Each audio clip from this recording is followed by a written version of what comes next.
Hi everyone, this is Marin Hirsch, Sales Manager here at NetElixir. Thanks so much for joining us today for our webinar. We're going to be discussing how does Google's Hummingbird update impact your SEO efforts, part of the NetElixir University Guest Expert Series. So just to give you a quick background about NetElixir, we are a global search marketing agency headquartered in Princeton, New Jersey. We specialize in applying mathematical models to drive exceptional search marketing results for our clients like Ulla Popken, Lenovo, K-Sys, and Oneida. And we invite you to follow us on Twitter at NetElixir, and feel free to check out our website, netelixir.com. A quick background about NetElixir University. We were launched in 2012 with a vision of democratizing the digital marketing industry through exceptional knowledge and expertise sharing. Through monthly webinars and quarterly seminars, we hope to provide the tools and knowledge to help people become better search marketers.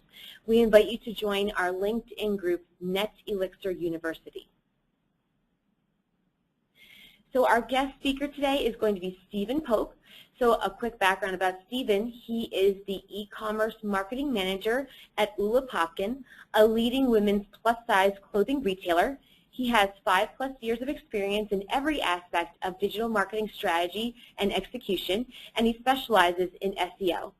Stephen has an MBA from Western Governors University and a BS in communication from Weber State University. So I'm going to introduce Stephen now. Thank you so much, Stephen, for joining us today. Hello. Hey, Marin, everybody. Thanks for having me on today.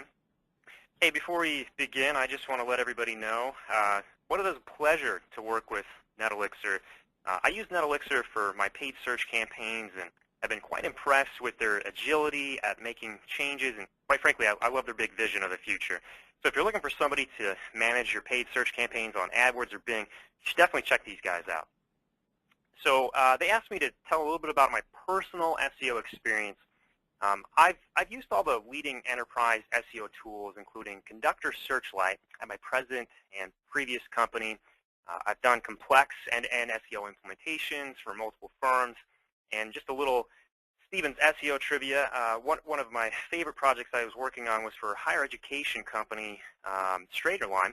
They wanted to rank for algebra terms. So I paid a professor to create 100 math videos all titled around how people search for algebra, and we got to one landing page to rank for 20 keywords, all on page 1. So a little bit of experience there, so you know I'm qualified to talk about the subject. So Hummingbird. This is a little tidbit pulled right out of Wikipedia. It says, the smallest extant bird species is a hummingbird. The 5-centimeter bee hummingbird. They hover in midair by rapidly flapping their wings 12 to 80 times per second. And that'll set the stage up for us today as we talk about Hummingbird as a Google update. But a little bit of overview. In our presentation, I'm going to spend about 15 minutes talking about how Google's changing, what are the techniques and everything that's going on, and then we'll end up with some questions. I want to make sure I save some time, so if you guys have some questions, feel free to mull them over as we talk about it. So Google's changing right now, and it's basically getting more on brand from its original search framework from a decade ago or so. And really the thing that Google has been pushing is to get back to the basic level that content is king, and so you'll be wanting to build up your content libraries to address that. It's all about relevancy and user experience. So forget those keyword stuffing practices and consider making relevant information available to your users. They're having a lot of updates right now. In fact, Hummingbird is just the latest of many updates they've occurred this year. And then finally, SEO impacts, including the algorithm changes that have decreased the value of link building, made content and having a content library the real focal point to SEO strategies. So we'll first talk about the announced September changes. So on the left, you can see here there's the non-provided keyword data. So you'll notice that if you logged into your account for your company, that number is going to 100% not provided. And a little bit about that impact. So basically, this change was announced on September 23rd, and they announced that all the keyword traffic would soon become 100% not provided inside of Google Analytics. Just 4 days later, on Google's 15th birthday, Google announced a search algorithm update called Hummingbird. So that's on the right there. So the impact on the keyword side is this. Reporting becomes more difficult. Companies relying solely upon Google Analytics are hurt the most, and everyone can still see, the global traffic that's getting produced on any particular keyword. So you'll know you'll know there's 1,000 searches per month on any particular keyword. You just see in Google Analytics where your own traffic is coming from by keyword. So for instance, plus-size clothing is a keyword that we chase. We may get some traffic from it. We just don't know how much for that particular keyword. It's just all going to group together in one global shot. So you may or may not know how much organic traffic you're getting on a day-to-day basis. You will be able to tell from a global basis, that you're getting X amount of searches, but you won't be able to tell where they're coming from by keyword. So my recommendation, focus more on the page rankings for particular keywords. It'll just be harder for you to determine your success of SEO efforts in terms of traffic by keyword, but globally you'll still have that ultimate number. You just can't prove it's coming in from one particular keyword versus another. And then Hummingbird is supposed to return better search results. Google revealed that this update is supposed to make search more about the customer experience through precise and fast results. Okay? So one of the questions as I built this presentation that kind of formulated from some people I was talking to is, you probably got to explain, what's a search algorithm? Well, when Hummingbird was put in, they changed the search algorithm.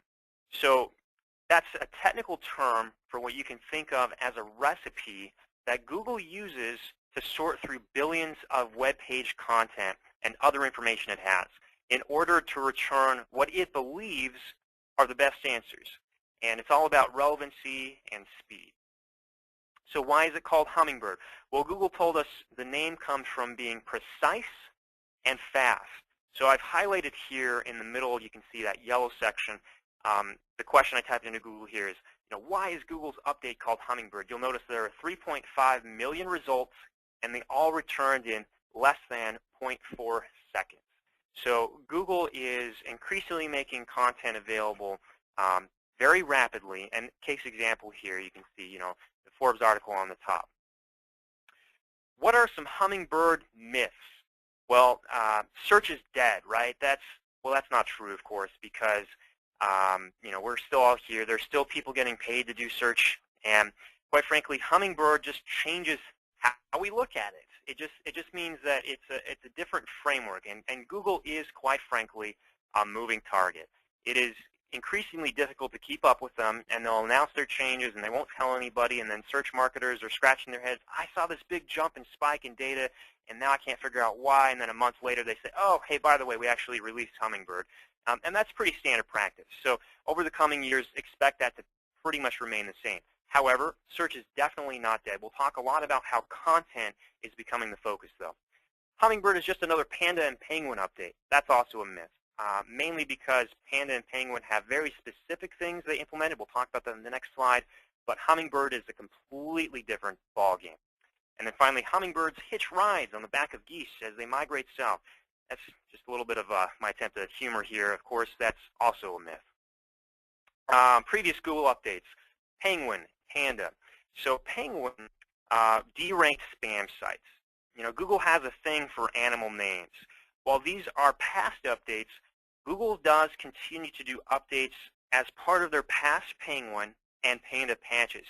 What I mean by that is, so even in May, they're still releasing updates and patches for some of these. And in fact, in this last month, they've released kind of a update 3.3 or whatever you want to call it. So they continue to release updates on these. I'm not going to dive into terribly too much detail about Penguin and Panda, but in short, Penguin deranked spam sites and Panda deranked low-quality sites. So if you want to learn about these particular updates, I recommend Googling them. Hummingbird, though, is a much bigger game changer. It's like this car that we have in front of us here. It's as if you took the engine out of the car and completely replaced it. And maybe you could look at Penguin and Panda as kind of just changing the headlights or changing the tire, but you're still doing the same type of thing. So Hummingbird is a much bigger game changer. It's completely new engine, new algorithm, and so that's why there's such an impact and why you need to pay close attention to it. One of the most interesting things I like to say is that Hummingbird humanizes search. It takes relevant content based on user intent. And previously, a search query weighed in all words equally. Hummingbird is smarter. It figures out what a user's true intent is.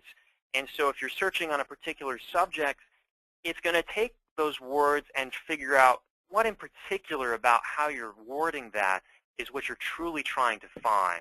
And so if you were to ask Google a question, and it could be any question you could think of, whether you're searching about your own company, about fruit, about a product, it doesn't really matter. If you're phrasing that question and you say, what is blank? Google previously would rank all those words equally. So when you're trying as a search marketer to optimize on that particular content, you would have to put that exact verbatim phrase in. What is X as your URL? What is X as the keyword that's repeated 3 to 5 times within the article? That's simply no longer the case, because now they're figuring out what your true content intent is. And so instead of having to focus on the what is portion, you literally just have to focus on the X portion, X being the subject or the product or whatever you're talking about, service, doesn't matter. Conversational search is another key aspect to this. So search in 2012 might have been, and I work for Ulla Popken, a women's plus-size clothing company. It might have been plus-size clothing as the key phrase. Search 2014, Siri, where can I buy plus-size clothing? So you pull out your mobile phone, right, and you type in a question. Well, those colloquial questions are going to differ very differently, and it's conversational. And so those verbatim phrases are going to change quite a bit of things. And I'll talk a little bit more about that later. Keyword stuffing, though, is definitely going to become a thing of the past. Imagine if every post was keyword stuffed. And what do I mean by keyword stuffing? I mean taking an exact phrase, take that plus-size clothing as an example, and repeating it like 10, 15, 20 times just on one page of content. That's keyword stuffing in a nutshell. They're trying to get away from that. Now it's all about natural content. It's less about keywords and more about content. So instead of asking what keywords will users be searching for, we need to ask the question, what kind of information are we looking for? I'll say that one more time just for emphasis. Instead of what keywords will users be searching for, instead of writing content based on keywords, we need to figure out what kind of information are they looking for. So we've come up with 3 quick ways to optimize your site today, post Hummingbird. So first one, decrease your website page load times down to below 2 seconds. So I've used EdgeCast. That's a way to cache your images and other information on your site. It's a paid service, which I've used to cache my site, and I've had a lot of success with it. It went from 5 seconds down to 1 second. Now, you may or may not be in a company position where you can hire a vendor to pay for that. If you have an internal IT resource, challenge them to reduce this speed. Start with whatever it is that you think is going to be necessary to figure that portion out, because as Hummingbird has made it very clear, it's all about speed. If it takes 10 seconds, think about this literally. Like, take your phone out of your pocket, open up Google, type in a search, and click on a website. If it takes 10 seconds for you to load that site, are you going to stay? Or what are you going to do? You're going to abandon before you even load the page, right?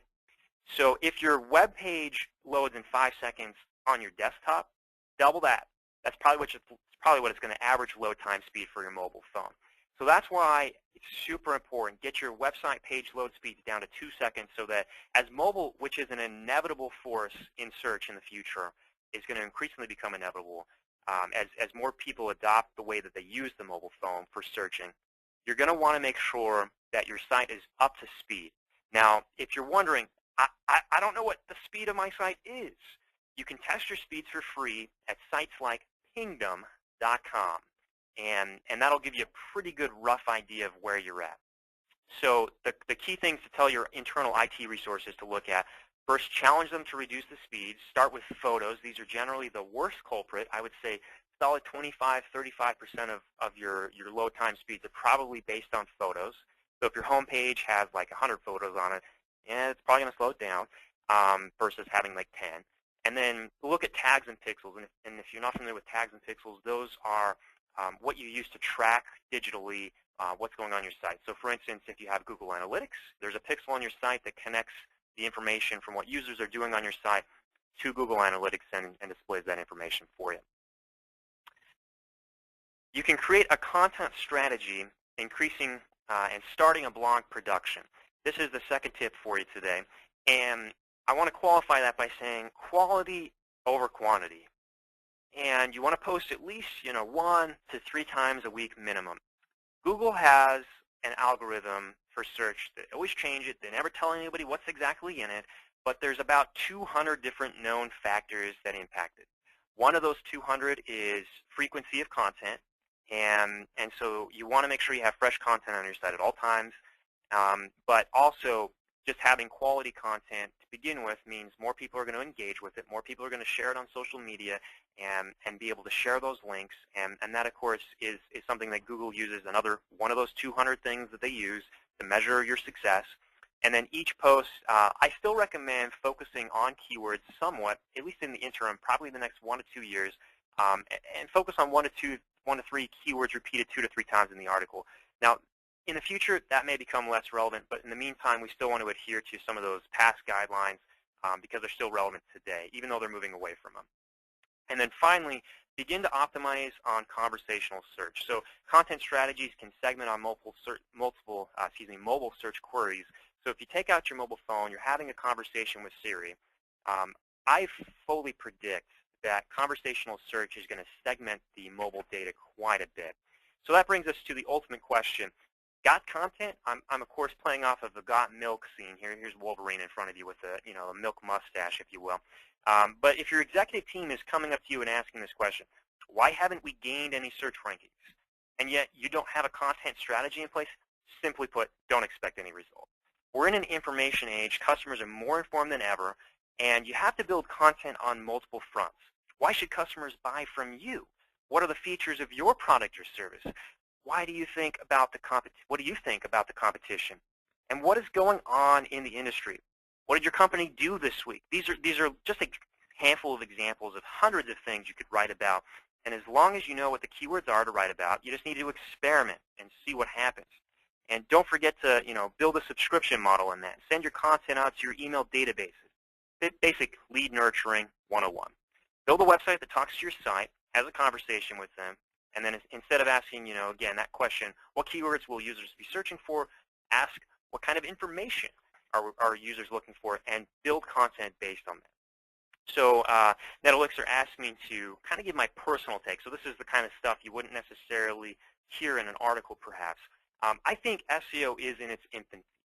You got companies that are building in the startup mode right now, such as Conductor. It's only it's been around for a couple of years. And there's major investments being made into the industry and technology such as that. I fully expect that we're just on the very, very thin surface of what's really to come. I think that keywords are going to become hyper-segmented due to mobile in the next 3 or so years. And it's probably going to accelerate exponentially year over year. So, and I say that because colloquial speaking, we all talk differently. We all talk to Siri differently. And when you pull your mobile phone out and you say, and you're looking for something particular, somebody in California is going to say it very different from somebody in New York, or north versus south, or local, big city versus small city. Like, everybody talks differently. So I personally believe it's going to make a very hyper-segmented keyword structure. So and finally, what I mean by that is, I think the adoption of search is going to continue, but more so on the front that users are going to be searching for the same type of thing, but do it differently. They're going to talk about it differently, and so mobile is going to be the major impact of that. I think SEO culturally speaking, is one of the hardest marketing initiatives to get organizations to adopt. It requires months, years of buy-in and re-buy-in, requiring conversations across multiple departments. And I've seen that in several organizations already. You may be the biggest SEO expert in the world, but if you don't have buy-in from the creative department to write content around that, you're going to be struggling. Maybe the PR department writes press releases but won't talk to you about, perhaps some SEO strategies behind it. Maybe merchandising doesn't buy in because they have all sorts of products but aren't coming to you on perhaps how to name them, because that's how people are searching for them. So there's all sorts of dynamics you have struggles with. And so one thing I emphasize as I talk to organizations is to make sure that you have buy-in. And you build buy-in by involving them and informing them, telling them why it's so important, explain the marketing value to it. And then finally, my last personal take is larger businesses are going to increasingly dominate search. And that's because they've adopted it. And now they're not only adopting it with lots of resources, they're putting a lot of people into it. They've got entire divisions based on this. So as a small company, it becomes increasingly difficult to compete with that. So with that in mind, I wanted to make sure we spent plenty of time answering questions.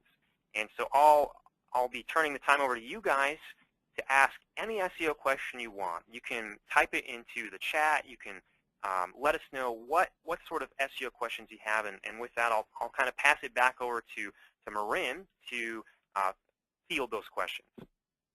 All right, sounds good. Thank you so much, Stephen. That was really great. The first question I have here is, you mentioned that larger businesses are going to dominate search. What should smaller and medium-sized businesses do to compete? That's a great question, Marin. So what I think smaller businesses and medium-sized businesses have that larger businesses don't is really a focus. So large businesses, for instance, might chase the keyword plus-size clothing. And if you were to go to Google right here and now and search that exact key phrase, plus-size clothing, you're going to see places come up like Macy's and Forever 21 and a lot of other big companies. But if you type in plus-size tunics, which is a product of plus-size clothing, Ulla Popken comes up #1.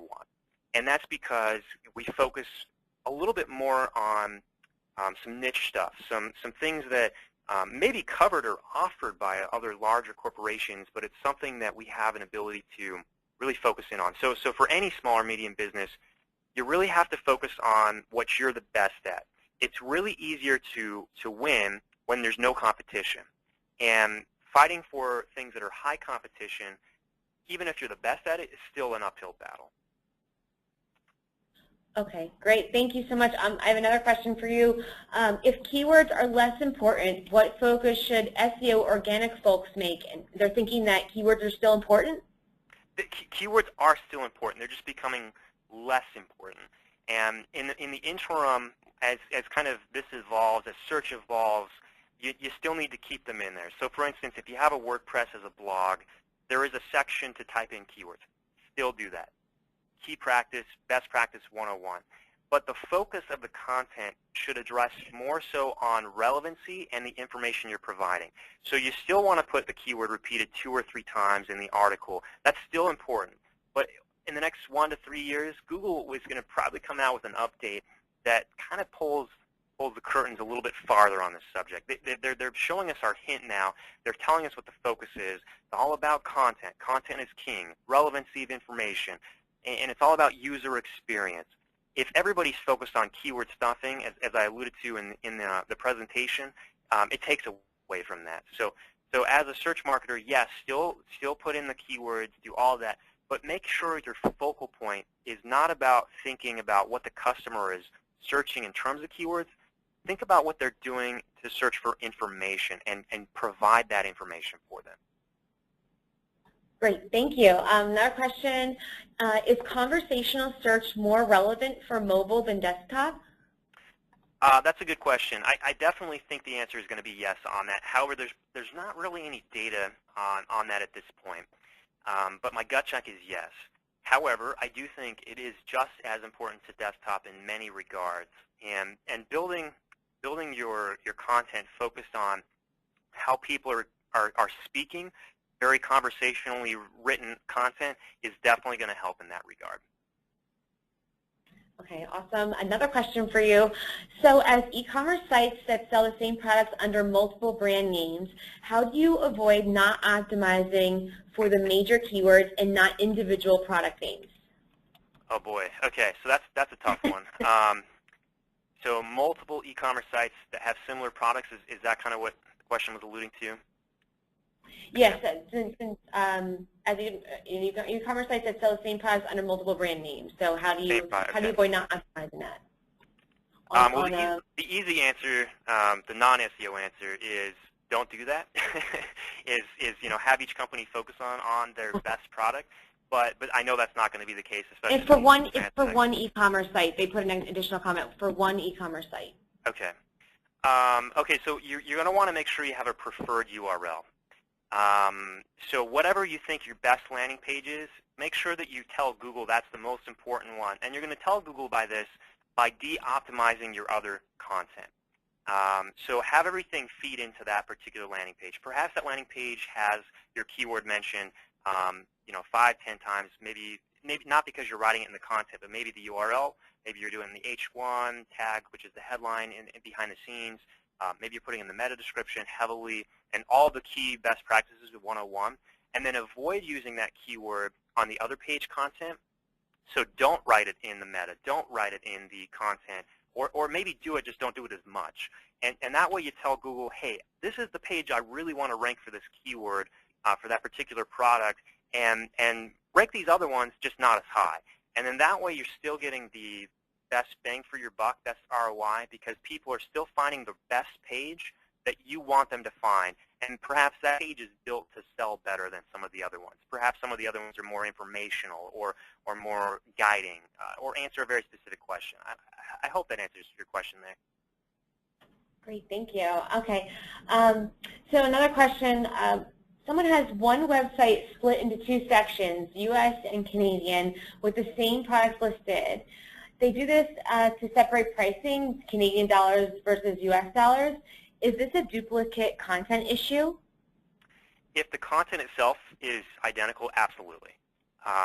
So if you have the key takeaway here to determine that, if you put the pages side by side and they have the same exact paragraph of text, absolutely duplicate content. And although Google is trying to do its best, it may penalize both in that instance. And my recommendation in that particular instance, I would hire somebody to write in Canadian colloquial tones and just slightly change the structure of the verbiage. And although that may sound like a process or expensive process, it will pay dividends big time, because not only will you be found better by Canadians, they'll understand it better and relate better to the Canadian content, you won't be penalized by duplicate content. Anytime you have a paragraph of text of any kind duplicated on your site, you're going to get hit. Although you may not get hit terribly, you will feel something. Okay, great. That was great. Thank you.